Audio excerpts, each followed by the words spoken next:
नमो नमो अरिहन्ताणं नमो नमो श्रीसिद्धाणं नमो नमो आयर्याणं नमो नमो वज्रायाणं नमो लोये सवसाहूणं वेसो पंच नमोकारो सर्वपावपणासनो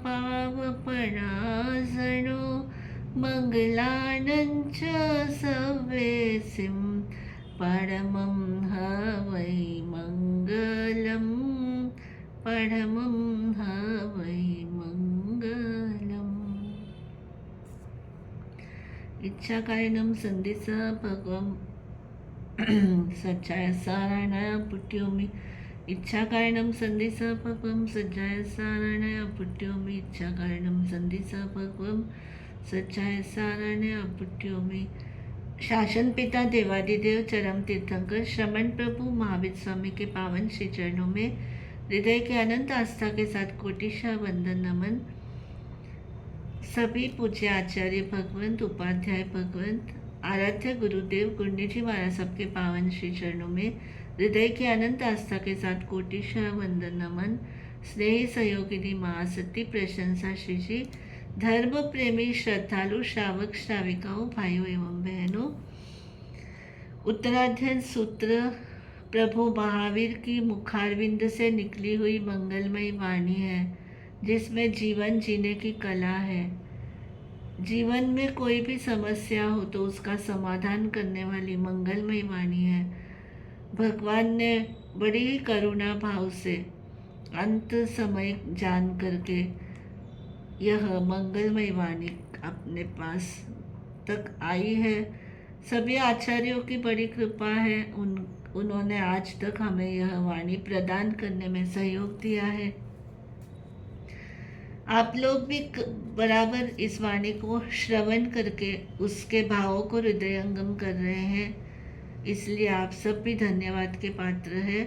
25वां अध्ययन जय घोष और विजय घोष दोनों भाइयों ने अपने जीवन का कल्याण किया। एक भाई दीक्षित हुआ, दूसरे भाई को ब्राह्मणत्व का सच्चा स्वरूप समझाया और वे भी दीक्षित होकर के दोनों ने कर्मों का क्षय करके मोक्ष गति को प्राप्त किया। उसके पश्चात 26वां अध्ययन प्रभु फरमाते हैं समाचारी नाम का अध्ययन। पहले हम मूल पाठ पढ़ लेते हैं, उसके बाद उसका विवेचन करेंगे। सामायानिं पवखामि सर्वदुःख विमुखनिं जमचरितान् निगन्थातिना संसारसागरं परमावस्यानामं वियाय निसिह्या आपुच्छनाय तय्या चौथी परिपुच्छना पंचमी छंदना नाम इच्छाकारोय छठौ सप्तमोमिच्छकारोय तहकारोय अट्ठमो अपुट्ठानं च नवमं दशमी उव संपदा एषादसंगा साहुणं सामायारिपवेया गमने आवश्यं कुज्जा ठाणे कुज्जा निसिह्यम् आपुच्छना स्वयंकरणे परकरणे परिपुच्छना छन्दनादवचायनम् इच्छाकारोय सारणे मिच्छाकारोय निंदाये तहकारो परिसूये अपुट्ठानं गुरुपुआ अच्छने उव संपया एवं दुपंच संजुता सामायारिपवेया पुबिलम्मि च उभाये आयच्छम्मि समुत्थिये भण्डयं परिलेहिता वन्दिताय तव गुरुं पुच्छि च पञ्जलि उडो किं कायवं मयेऽहम् इच्छम्नि ओयि उम्भन्ते वेयावच्छेव सच्चाय वेयावच्छे नियुत्तेनं कायवम् अखिलायो सच्चाय वाणी उत्तेनं सर्वदुःखविमुखने दिवसस्य चौरो भागे भिक्खुकुज्जा वियक्षणो तव उत्तरगुणे कुज्जा दिनभागे सुचौसुवि परमं पुरीसिं सच्चायं बियं झानं झियायै तय्याय भिक्खाय रियं पुनो च उत्थि सच्चायं आषाढे मासे तुपया पोसे मासे च उपया चित्ता सोयेसु मासेसु तिप्पया हवई पोरिसी अंगुलं सत्तरत्तेनं पक्खेनं चतुरंगुलं वड्डये हायये वावी मासेनं चौरंगुलम् आषाढ बहुल पक्खे भद्रवये कत्तियेय पोसेय फगुण वै साहेसूय नाय वाऊ मरताव जेठा मुले आषाढ सावणे छही मांगुले हिंपडिले हा आठ हिंबिय तयमी तइये दस आठ हिम चौथे रतंपी चौरो भागे भिक्खू कुजावी अखणो तव उत्तर गुणे कुजा राई भाए सुचौसुवी परमं पोरिसी सज्जायं वित्तीयं झानं छियायै तय्याये नित्यमोक्षं तु चौथी भुजो विसज्जायं जमनेयि जया रत्तिं नखत्तनं तम्मी च नः च उभाये संपत्ते विरमिजा सज्जायं पौसकालम्मि तमेवय नखते गयन चौभागावसे सावसे सम्मि वेरत्तियंपि कालं पडिले हिता मुनिकुज्जा पुविलम्बि च उभाये पडिले हितान भण्डगं गुरुं वन्दितु सज्जायं कुज्जा दुःखविमोक्षणं पोरिसिये च उभाये वन्दितान तव गुरुं अपरिकमिता कालस भायनं पडिले हय मुहपत्तिं पडिले हिता पडिले हिच गुच्छगं गुच्छगलयिं यंगुलियो वथायिं पडिले हय उड्डं थिरं अतुरियं पूवं तावत्थमेव पडिले है तोबियं पफोडे तहियं च पुनोपमज्जिजा आनच्चावियम् अवलियम् अनानुबन्धिममोसलिं चेव छपुरी मानव खोडा पाणी पाणी विसोहणम् आरभडा समता वच्चे अवाय मोसली तय्या पफोडना चौथी विखिथावेया छठी पसिडल पलंबलोला एगामोसा आणे गरुवधुणा कुणई पमाणी पमायम संकीय गणनोवकं कुचा आणुनाई रित पडिले हा अविवच्चा सात हे वय परमं पयं पसथं सेसाणी अपसथाणी पडिले हणं कुणंतो मिहो कहं कुणई जनवय कहं वा देव पच्छखाणं दाये सयं परिच्छैवा पुडवियाऊ काये तेऊवाऊ वनसहितसानं पडिले हणापमतो क्षणं पिविराओ होई पुडवियाऊ काये तेऊवाऊ वनसहितसानं पडिले हणा आऊतो क्षणं संरक्षो होई तय्याये पोरिसिये भत्तं पाणं गवेसये क्षणमनय राये कारणं मिसमुठ्ठिये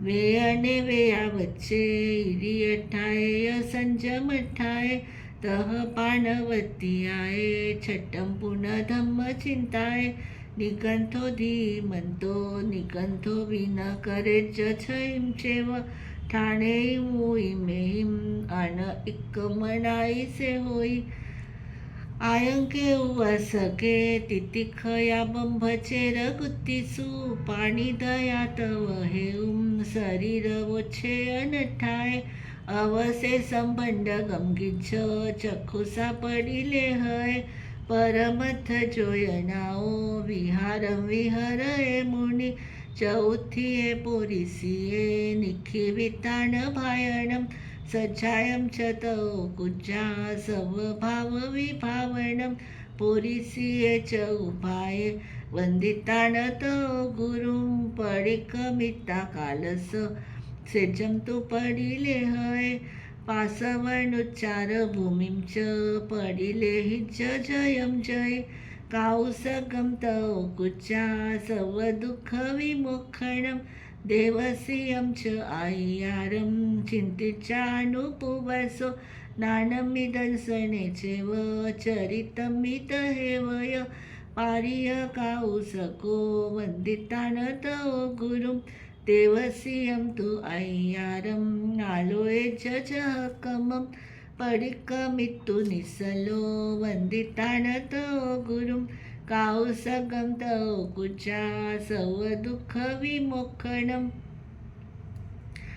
पारियकाउसको वन्दितानतो गुरुं तुयि मङ्गलं च काउनं कालं सम्परिलेहये पोरमं पोरिसि सज्जायं बीयं झानं झियाय तय्याय नित्यमोक्षं तु सज्जायं तु च उत्थिये पोरिसिये च उत्थिये कालं तु परिलेहिया सज्जायं तु तौ उच्चा अपोहन्तो सञ्चये पोरिसिये च उपाये वन्दितानतो गुरुं परिक्रमित्तु कालस कालं तु परिलेहये आगये काय वो सगे सर्व दुःख विमोक्षणे काउसकं तौ कुचा सर्व दुःख विमोक्षणं राह्यं च अय्यारं चिन्तिज्य अनुपुवसो ज्ञानमिदंसनमिय चरितमितवमिय पारियकाउसको वन्दितानतो गुरुं राह्यं तु अय्यारं आलोये जहकमं परिक्रमित्तु निसलो वन्दितानतो गुरुं काउसगं तौ कुच्चा सर्वदुःखविमोक्षणं किं तवं परिवज्जामि एवं तथ विचिन्तये काउसगं तु पारिता करिज्जाजिन सन्तवं पारियकाउसको वन्दितानतो गुरुं तवं संपरिवज्जेता करिज्जा सिद्धान सन्थवं एसा समायारी समासेन वियाहिया जमचरिता बहुजीवा तिन्ना संसार सागरं तिप्पेमि सामायारी नामं छविसैमच्छेनं समत्तं 27वा खलुंकिच्चमच्छेनं थेरे गण हरे गगे मुनियासी विसारये आयन्य गणी भावमी समाहिं परिसंधये वहने वह मानस कंतारम ऐवत्तै जोगे वह मानस संसारो ऐवत्तै खलुंके जो जोयै विहमानो किलिसै असमाहिं च वेयै तत्तवयसे भज्जै एकं दशै पुच्छमि एकं विन्धै अभिकरणम् एको भञ्जै समिलम् एको उपः पठ्यो एको पडै पुष्पासेनं निवेशै निवज्जै उक्कुदै उप्पिदै सडे बालक विवै माई मुद्धेन पडै कुद्धे गच्छै पडिपहं मय लखेन चिट्टै वेगेन यपहावै छिन्नाले छिन्दै सेलिं दुद्दन्तो भञ्जै जुगं सेवीय सुसुसायिता उच्चहिता पलायये खलुंका जारिसा चुच्चा दुस्ससिसा विहुतारिसा जोइया धम्म जाणमी भजन्ति धीतुपला इड्डिगारविये गे एकत्थरस गारवे सायागारविये गे एगे सुचिर कोहणे भिक्कालसिये गे एगे ओमान भिरुये थद्दे गे अनुसासमी हेउईं कारणेहिं सोवियंतर भासिलो दोषमेव पकुवै आयरियाणं तु वयनं पडिकुलेयभिखणं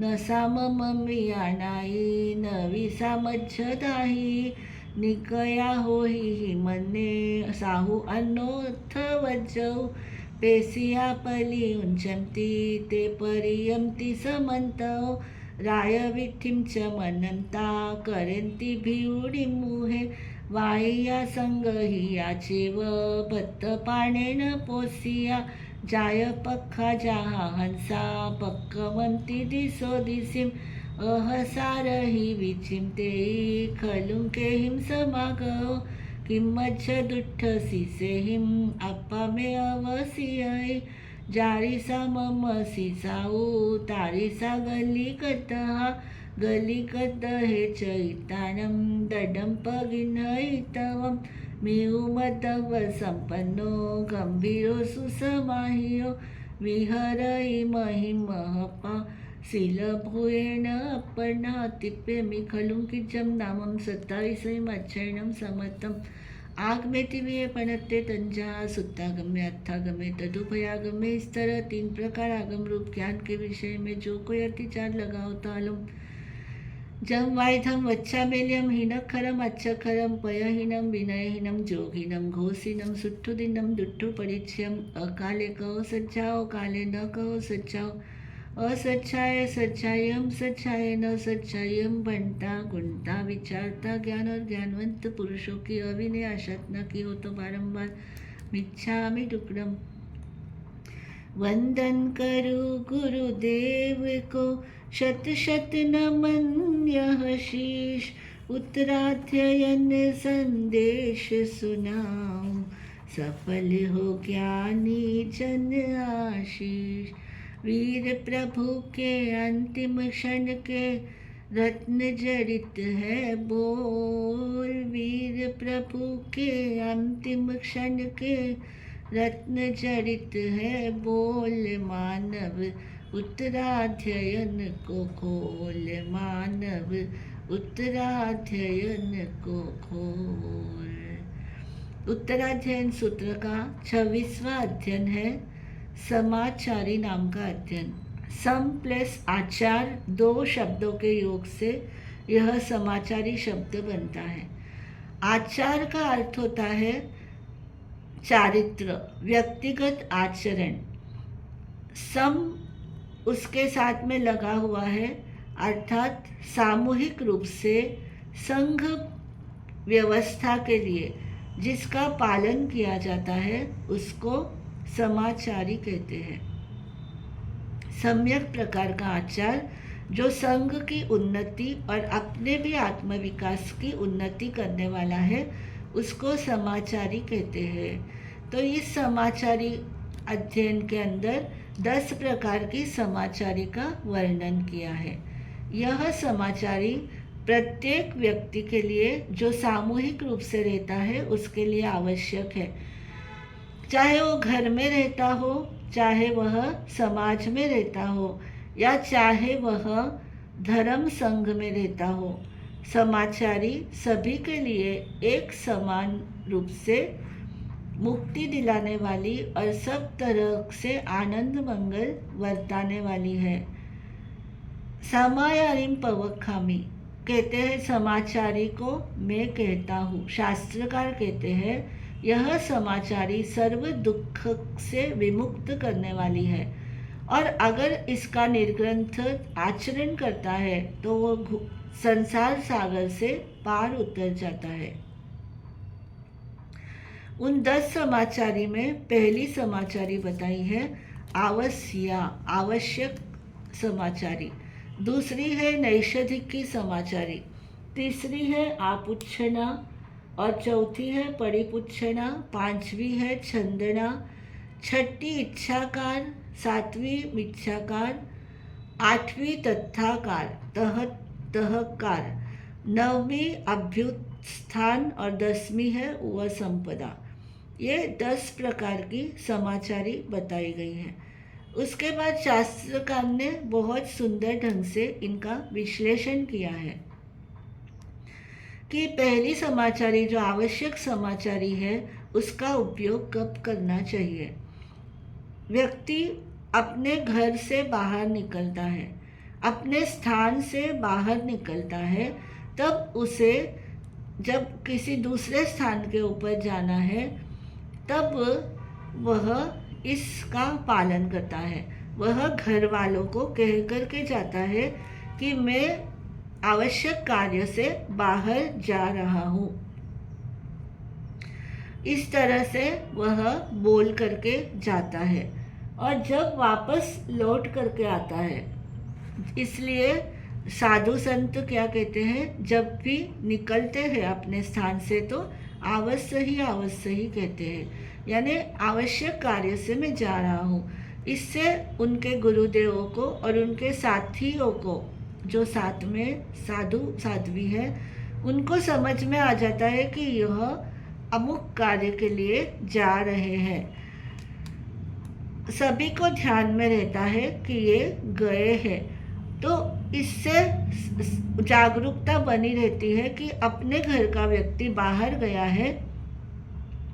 अगर समय ज़्यादा लग जाए, जिस कार्य से, जिस प्रयोजन से वह गया है, उससे अधिक समय लगने पर जो अपने ग्रुप के लोग हैं वे सभी चिंता करेंगे और उसके लिए खोज भी करेंगे कि वो कहाँ गया है, क्यों नहीं आया अभी तक। इससे व्यक्ति की अपनी सुरक्षा होती है कि व्यक्ति सुरक्षित रहता है। और दूसरी जो है निस्सिया यानी नैषधि का मतलब अभी अपने स्थान के ऊपर आकर के की जो आवश्यकता थी उन सभी का निषेध करना, यानी अब मेरा आवश्यक कार्य पूर्ण हो गया है, इसलिए निस्सी कहते हुए स्थानक के अंदर प्रवेश करते हैं। और ये इससे क्या होता है कि सामूहिक रूप से सभी को पता चल जाता है कि वो व्यक्ति आ गया है, पहुंच गया है। तो घर के लोग और उसके समुदाय के सभी वे संतुष्ट हो जाते हैं कि हमारा यहाँ से गए हुए हमारे घर वाले, घर के व्यक्ति, सदस्य वापस लौट करके आ गया है। वे निश्चिंत हो जाते हैं, बेफिक्र हो जाते हैं। तीसरी है आपुच्छना का अर्थ है गुरु से पूछना। स्वयं करने, अपना कोई भी कार्य हो तो गुरु की आज्ञा लेकर के पूछ करके करना। और पर करने परिपुच्छना, अगर दूसरों का कोई कार्य करना हो तब भी गुरु से पूछ करके, बड़ों से पूछ करके करना कि मैं उसके लिए यह कार्य कर रहा हूँ तो मैं करूँ क्या। ऐसा करने पर, चाहे अपना कार्य हो या दूसरों का कार्य हो, जब हम किसी कार्य में प्रवृत्ति करते हैं तो हमारे जो गुरुजन होते हैं, बड़े होते हैं, उनको ध्यान रहता है कि वह इस कार्य का, इसका प्रयोजन है, तो वे हित और कल्याण की भावना से साधक को निर्देश ही देंगे। घर के जो अपने बड़े हैं, पिता हो या माता हो या बड़े भाई बहन हो या उस स्थान के ऊपर कोई भी बड़े हो, दादा दादी, अगर हम उनसे पूछ करके करते हैं तो वे निश्चित रूप से हमें गाइडेंस देते हैं और हमें उस कार्य के लिए अच्छी 2 बातें ही बताएंगे कि तुम इस तरह से करोगे तो तुम्हारा कार्य और अच्छा होगा। छंदना दव्व जायनम, कहते हैं कि जब वो याचना करता है किसी चीज की, तब उसके लिए वह सभी को पूछे। लाए हुआ कोई भी चीज हो, आहार पानी हो या वस्त्र हो, पात्र हो या कोई भी स्टेशनरी के आइटम हो, वह याचना करके जो भी चीज लेकर के आता है तो वह सभी के अंदर भी पूछता है, सभी से भी निवेदन करता है कि मेरी ये वस्तु आप भी ले लो। उसके लिए बहुत सुंदर आगम वाक्य है, साहू हुज्जामी तारियो, मैं प्रसन्न हूँ अगर आप मेरी वस्तु लेते हो तो मुझे भी इस कर्म निद्रा का मैं कारण बनूंगा। क्योंकि साधु की हर प्रवृत्ति कर्म निद्रा के लिए होती है और कर्म निद्रा में सहयोगी बनने से अपनी भी कर्म निद्रा का सहयोग होता है, अनुमोदन भी होता है। इसलिए वह याचना करके जो भी चीज़ लेकर के आता है तो दूसरों में बांट करके निवेदन करता है कि आप अगर यह ले लोगे तो मेरा भी संसार परिमित होगा, मैं भी तर जाऊंगा। इच्छाकारोय सारणे, इच्छाकार जो है छठी, उसके अंतर्गत कहा है कि दूसरों का कार्य अपनी रुचि से हम करें या अपना कार्य दूसरों से करवाए, तो गुरु की इच्छा को समझ करके करना चाहिए। स्वीकृति प्राप्त होने के बाद ही करना चाहिए और अपना भी कार्य करवाना चाहिए। मिच्छाकारोय निंदाए, और अगर कोई गलत हुआ हो, निंदनीय कार्य हुआ हो, अर्थात कुछ भी गलती अपने से हुई हो, कोई भी दोष लगा हो, तो उसके लिए वह मिच्छाकारो, मिथ्या हुआ, मुझसे गलती हो गई, इस तरह से अपनी गलती को तुरंत मान ले। तहकारो परिसुए, और जब गुरुजन या बड़े हमें आवाज़ लगाए तब तहती, हाँ मैं उपस्थित होता हूँ कह करके उपस्थित हो जाए और आकर के वह उन शब्दों को सुने जो भी वे कहते हो। अभ्युत्थानम गुरु पूजा, यानी अभ्युत्थान कब होता है? जब गुरुजन बड़े सामने से आ रहे हो तो उनके लिए खड़े होना, उनको आसन प्रदान करना, उनके लिए जो भी आवश्यक है उसका प्राप्ति करवाना, और जब वो जाए तो उनको आदरपूर्वक छोड़ना, या वो गोचरी लेकर के आए तो उनके हाथों से ग्रहण करना, स्वयं उसमें उनके बोझ को हल्का करना, यह सब अभ्युत्थान नाम का नवमी आचार समाचारी है। अच्छने उपसंपदा, और उपसंपदा का अर्थ है किसी विशेष प्रयोजन के लिए गुरु या आचार्य के समीप जाकर के उपस्थित होना, तो विशेष कार्य के लिए उपस्थित होकर के उनकी आज्ञा आदि ग्रहण करना, यह है उपसंपदा। ऐसे यह समाचारी 10 प्रकार की कही गई है। उसके पश्चात कहा गया है कि दिन के जो 4 भाग होते हैं उनके अंदर जो पूर्व भाग है, पहला प्रहर है, उसमें भंडयम परिलेहिता, यानी साधक जो अपने इसमें ग्रुप में रहता है तो सूर्योदय के पश्चात जो पहली पोर्शी रहती है तब उसको क्या करना चाहिए, तो जो भी अपने उपयोग में आने वाले वस्त्र है, पात्र है, उपयोग में आने वाले साधन है, तो उन सभी को वह क्या करे, प्रतिलेखना करे। प्रतिलेखना का अर्थ है जीव जंतु रहित उसे बनाए, कोई उसके अंदर जीव तो नहीं है इसको देखे, और उसके बाद में वह गुरु को वंदन करे। तिखुतों के पाठ से वंदन करते हैं, मथेन वंदामी कहते कहते झुकते हैं, वंदन करके विनय भाव अपनाएंगे, पंचांग नमा कर विधिवत वंदन करते हैं। मैं आज क्या करूं, सेवा करूं, स्वाध्याय करूं, विनम्र भाव से गुरु से पृच्छा करते हैं, पंचांग नमा कर विधिवत वंदन करते हैं। नवी गाथा के अंदर कहा कि भगवान को, बड़ों को वंदन करके पूछे कि आप क्या चाहते हैं, मुझे किस कार्य के अंदर उपयुक्त करते हैं, सौंपते हैं, मैं क्या करूं? मैं व्यावच करूं, किसी की सेवा में उपस्थित रहूं, या फिर मैं स्वाध्याय करूं? मेरे लिए आपका क्या आज्ञा है? अगर व्यावच से किया कहा है, अगर व्यावच की आज्ञा गुरु ने दी है तो अग्लान भाव से, बिना किसी ग्लानि भाव से, यानी बिना किसी पश्चाताप की भावना से वह सेवा करे।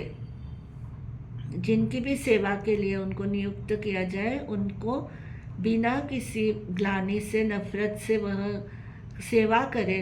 और अगर गुरुजन कहे नहीं तुम स्वाध्याय कर लो, तो स्वाध्याय के अंदर वह उपस्थित हो जाए, जो सर्व दुख विमोक्ष कारिणा भेद है, जिसके बारे में आगे 29वें अध्ययन में विस्तार से भगवान ने निर्देश दिया है। तो कहते हैं कि यह पूछने के बाद में जो दिन के 4 भाग हैं, उन 4 भागों को किस तरह से डिवाइड किया जाए।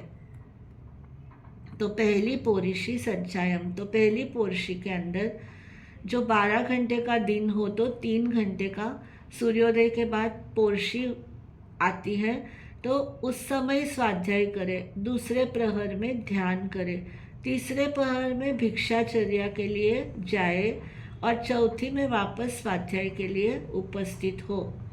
अब यहाँ पर बहुत ही सुंदर वर्णन किया गया है। पहले के ज़माने के अंदर घड़ी नहीं थी, तो कैसे पता चले कि भाई पोर्शी आ गई है। तो कहते हैं कि आषाढ़ महीने के अंदर 2 पाँव की पोर्शी होती है। अपने घुटने को खड़े होकर के मध्य की जो तर्जनी उंगली है वो मध्य में लगा दे और वहाँ से लेकर के पैर तक, इसको 1 पाँव कहते हैं। तो आषाढ़ महीने के अंदर 2 पाँव की पोर्शी होती है, यानी 2 पाँव की छाया आ जाए, शैडो आ जाए, तब पोर्शी आ गई है, ऐसे समझना चाहिए। तो कौन से महीने में, तो कहते हैं आषाढ़ महीने में, जो जून जुलाई का महीना होता है। और पोष मास में 4 पद की पोर्शी होती, 4 पाँव वाली पोर्शी होती। पोष मास का दिसंबर जनवरी के महीने में जो आपको नाप बताया, अपने घुटने से लेकर के पैरों तक, तो ऐसे 4 पैर की छाया दिखाई देती है, तब उसको समझना चाहिए कि पोर्शी आ गई। चैत्र और आसोज महीने के अंदर, चैत्र का महीना, मार्च का महीना, आसोज का महीना, अभी यह अक्टूबर का महीना, तो इसके अंदर 3 पाँव की छाया पड़ने पर समझना कि पोर्शी आ गई है। कहते हैं कि ये जो पक्ष होता है, 15 दिन का पक्ष होता है, उसके अंदर 4-4 अंगुल पोर्शी इसके बढ़ते हैं, घटते हैं। सावन से लेकर के, यानी जब चातुर्मास प्रारंभ होता है तब सूर्य दक्षिणायन का प्रारंभ होता है। 6 महीने तक वह दक्षिणायन में रहता है, यानी सूर्य तो पूर्व में ही उगता है, लेकिन उसका जो रुझान होता है, उसकी गति होती है, वो दक्षिण की तरफ होती है, इसलिए उसको दक्षिणायन कहते हैं। तो धीरे धीरे तब हर पक्ष के अंदर, यानी 15 दिन के अंदर 2-2 अंगुल बढ़ता है या घटता है। सूर्य दक्षिणायन में जाएगा तो धीरे धीरे दिन घटते जाते हैं और उसके बाद में रातें बढ़ती जाती है। कहते हैं कि जब माघ मास आता है, जब माघ का मास आता है, सूर्य उत्तरायण में होता है, माघ का महीना होता है, जब जनवरी के अंदर मकर संक्रांति आती है, उसके बाद में सूर्य उत्तरायण की तरफ जाता है, यानी वापस उसकी दिशा जो है वो उत्तर की तरफ गतिमान होती है, तब दिन बढ़ते हैं। तो हर 15 दिन में 2 अंगुल, अंगुल का मतलब हमारी उंगली, तो ऐसे ये 2 अंगुल हर 15 दिन में बढ़ने लगते हैं। तो हर महीने में 4 अंगुल क्या बढ़ती है, छाया बढ़ती है। इस तरह से 4 अंगुल की छाया जैसे दक्षिणायन और उत्तरायण सूर्य का होता है, तो उस तरह से बढ़ती जाती है। जब उत्तर की तरफ सूर्य होता है तो छाया बढ़ती जाएगी, दिन बड़े होते जाते हैं। अगर 24 अंगुल प्रमाण छाया हो तो 2 अंगुल प्रमाण बढ़ाते जाना। जब दक्षिणायन में हो तो 2 अंगुल कम करना, उत्तरायण में सूर्य है तो 2 अंगुल बढ़ाना। इस तरह से वृद्धि और हानि को उस काल के अंदर देखा जाता था। आषाढ़ भादवा, आषाढ़ से लेकर के भादव यानी आषाढ़ सावन भादवा, इनकी पूर्णिमा को 4 अंगुल छाया बढ़ती है और कार्तिक पौष फागुन और वैशाख तक 4 अंगुल छाया बढ़ती जाती है, कम होती जाती है। कार्तिक पौष फागुन और वैशाख में 4 अंगुल छाया कम होती है। इसी तरह से ज्येष्ठ के अंदर यानी मई महीने के अंदर, जून महीने के अंदर आषाढ़ सावणे 6 अंगुले हिम पड़ी लेहा, 6 अंगुल जानना चाहिए, बड़ी हुई जानना चाहिए, और 8 अंगुल तक वो बढ़ती है।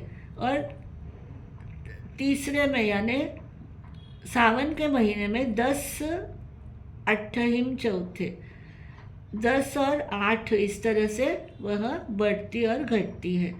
कहते रात्रि के भी 4 भाग करने चाहिए। रात्रि में कैसे पता चलेगा? दिन में तो हमको शैडो से, छाया से, सूर्य की छाया से पता चलता है, लेकिन रात्रि में कैसे पता चलेगा? तो कहते हैं नक्षत्र होते हैं 27 नक्षत्र, 27 नक्षत्र के को 4 भागों में बांट लेना चाहिए। तो उन नक्षत्रों के बारे में जो गगन के अंदर 4 भाग होते हैं, तो उनके अनुसार पोर्शी का अनुमान किया जाता है कि अभी जो रात्रि के पहले नक्षत्र है, जो 27 नक्षत्र होते हैं, तो उनके अंदर जो पहले चरण के नक्षत्र होते हैं, उनको देख करके वे समझ जाते हैं कि ये पहली पोर्शी है, और उसके अनुसार स्वाध्याय किया जाता है, ध्यान किया जाता है। तीसरे प्रहर के अंदर निद्रा से विमुक्त हो जाता है, यानी नींद को छोड़ करके वापस चौथे प्रहर के अंदर ध्यान के अंदर, ध्यान प्रतिक्रमण आदि के अंदर उपस्थित हो जाता है। तो इस तरह से कहते हैं कि मुँह पत्ती, सवेरे के समय में मुँह पत्ती की प्रतिलेखना करे, अपने ओघे को उंगलियों से प्रतिलेखना करे। वस्त्र को प्रतिलेखन करने के लिए 6 पूर्णिमा 9 खोड़ा कहा गया है, यानी पूरे वस्त्र को ऊपर से 3 भागों में उसको डिवाइड करें और नीचे तक 3-3 भाग करके 9 भागों में वस्त्र की प्रतिलेखना करें, क्योंकि जो वस्त्र होते हैं, छोटे हो या बड़े हो, तो उनको इस तरह से पूरी तरह से देखें। प्रमार्जना का मतलब क्या है कि जीव आदि हो तो विवेक से उसे निकालना, तो उससे हमारा प्रतिलेखन होता है, प्रमार्जन होता है, चीज की सुरक्षा होती है, जीवों पर दया होती है, कर्म बंधन से रहित होते हैं, जीवों से बचाव होता है, और हर चीज व्यवस्थित रखी जाती है, और देखने में भी वह सभ्यता लगती है, सुंदरता लगती है। तो इस तरह से वह पृथ्वी, पानी, अग्नि, हवा, वनस्पति, बेंद्रिय, तेंद्रिय, चौरेंद्रिय, पंचेंद्रिय सभी जीवों की प्रतिलेखना, प्रमार्जना करके वह विचरण करे। तो 6 कारण बताए कि जिसके कारण से हमें आहार करना चाहिए। कहते हैं कि वेदना, क्षुधा वेदना, जब भूख बहुत लगती है तो आहार करना चाहिए। अगर हमें किसी की सेवा करनी है और हम भूखे पेट रह करके न कर सके, तो हम आहार लेकर के फिर उनकी सेवा में उपस्थित रहे। इरियठाय का मतलब होता है इरिया समिति के पालन के लिए हम ठीक से अपनी संयम की पालन कर सके, गमनागमन कर सके। चौथा बताया है संयम के पालन के लिए, संयम का अच्छी तरह से पालन करने के लिए। और 5वां बताया है कि प्राणियों की रक्षा के लिए, और 6ठा बताया है कि धर्म चिंतना करे। इस तरह से निर्ग्रंथ 6 कारणों से आहार करता है, और 6 ही कारण है जिससे आहार का त्याग करता है। आतंक के उपस्थित होने पर, यानी कोई रोग इस तरह का आया है कि वह मिटने वाला नहीं है, तब वह क्या करे, आहार का त्याग कर दे।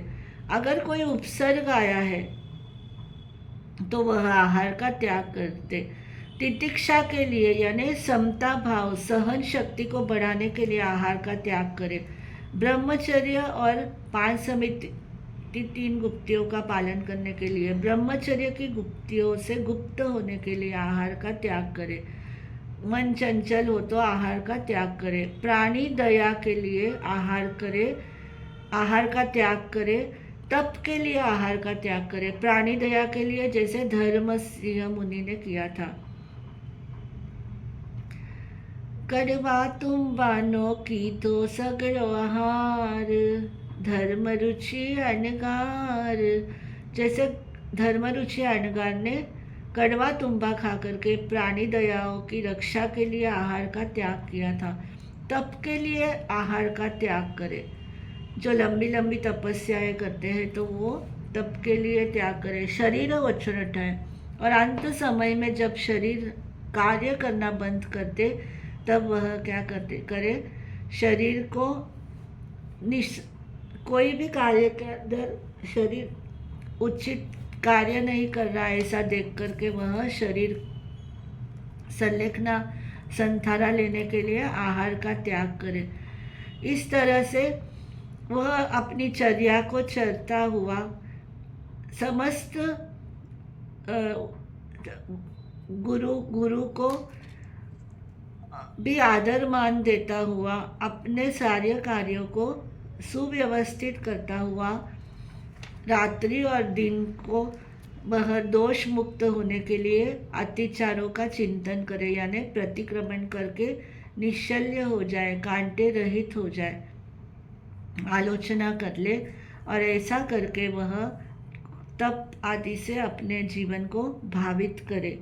इस तरह से यह जो समाचारी अध्ययन है, यह हमारी पूरी दिवस भर की चर्या का हमें कैसे दिग्दर्शन करना चाहिए। एक्टिविटीज़ तो अपनी अपनी होती है, साधुओं की अपनी एक्टिविटीज़ है, गृहस्थों की अपनी एक्टिविटीज़ है, लेकिन उसमें भी दिन का जो अंतिम समय है, संधि काल है, रात्रि का अंतिम समय है, संधि काल है, तो उसे कोई ना कोई आलोचन, प्रतिक्रमण, भक्ति, स्तुति आदि के कार्य थोड़े समय के लिए करना ही चाहिए। उससे उसके जीवन में दुख से विमुक्ति होती है।